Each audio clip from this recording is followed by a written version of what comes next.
Hi friends, இது யாருக்குன்னா துபாயில் இந்தியாவில் தான் ஏமாத்துறாங்க. இந்தியாவில் தான் அதிகமான வேலை வாய்ப்பு இல்லைன்னு சொல்லிட்டு துபாயிலேயாவது போய் பொழைச்சிக்கலாம்னு சொல்லிட்டு வர எல்லாருக்கும் நண்பர்களுக்கு தான் அந்த ஆடியோ வீடியோ ரெண்டுமே.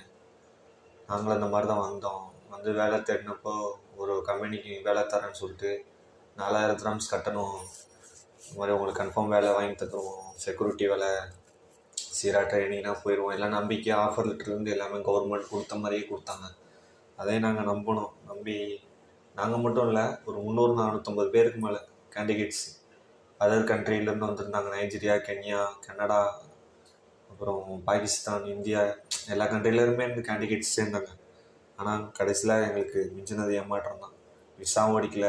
இப்போ நாங்கள் தங்கியிருக்க ரூமுக்கும் ரெண்ட்டு கொடுக்கல. என்ன பண்ணுறேன்னு தெரில ஃப்ரெண்ட்ஸ்.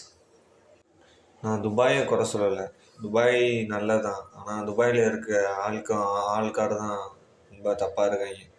ஆஃபீஸ் ரொம்ப தப்பாக இருக்குது. லைசன்ஸ் வாங்குற மாதிரி வாங்கி எல்லாம் செட் பண்ணி வச்சு ஏமாற்றிட்டு போயிடறாங்க. தயவுசெய்து யாரும் உண்மையாக காசு கேட்டாங்கன்னா கொடுத்துறாதீங்க. சுயமாக அவங்களே விசாரிக்கிறவங்களே இது பண்ணுற மாதிரி இருந்தால் போங்க. காசு கேட்டாங்கன்னா யாரும் கொடுத்துறாதீங்க.